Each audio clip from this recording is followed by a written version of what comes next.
Hey, this is Jamie from Stonemaier Games, and today I'm going to talk about my favorite mechanisms in Merchants of the Dark Road. I'm actually going to talk about one mechanism and two components that I thought were really clever in this game. Let me start with those components.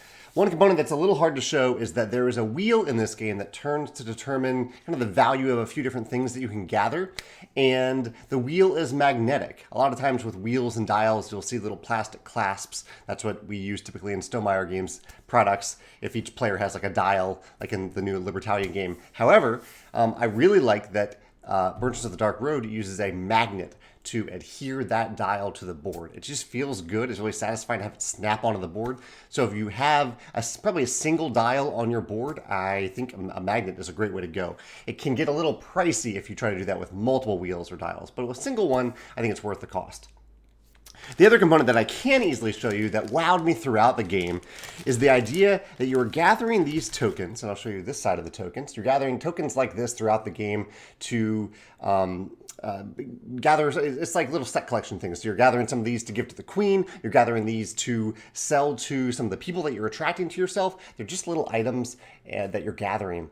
And there's two sides to them. This is the normal side, but there's also ways to gather the legendary side. And as you can see that catching the light there. There's gold foil on the legendary side. I think this is such a beautiful touch to add gold foil to a punch board.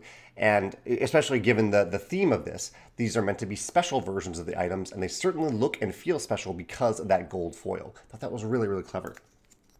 Now, my favorite mechanism in the game is that one of the things that you can do, and one of the things that you're kind of building towards doing in Merchants of the Dark Road, is going on a little journey. And you're going, so on your turn, one of the things you can do is move to a certain spot, and you can say, I am going on a journey or a quest, whatever they call it in the game, to a certain place. You're going to declare a certain place where you want to go. And before you start that journey, any other player, any number of other players can say, I want to go with you. And if they do, so say that I chosen Windglass to go to. There are two green locations on the board, Windglass and Farglin. If I say I'm going to Windglass, any other player who wants to join me has the choice of going to either Windglass or Farglin. They can't go someplace else. They can go to a green location since I chose a green location. So I like that there's a little bit of a restriction to that. They can't just go anywhere. You're going on a journey specifically to this area of the world. They are going to go with you if they want. And if they do, there's some mechanical implications of what happens next in terms of a little encounter that you're going to have on the road, things like that. I won't go on into all that. The key here is that I love the positive player interaction and kind of the inclusion of other players in something that normally wouldn't include them.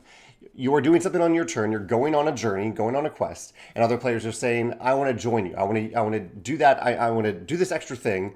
Not on my turn. I'm going to be involved when it's not my turn to be involved in the thing that you are doing."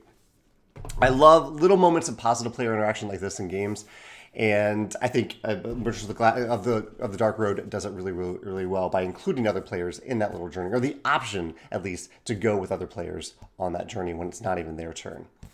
So yeah, that is my favorite mechanism in the game. I probably maybe should have gone deeper into what happens next with the encounter that happens on the road. There's this division of rewards based on a little encounter you have and some dice that you roll. And the dice are kind of, you get more dice, which is a good thing. You get more dice rolled if more players join you. So there's a reason for more players to join you on this journey. That actually helps you too. It's not a bad thing for you.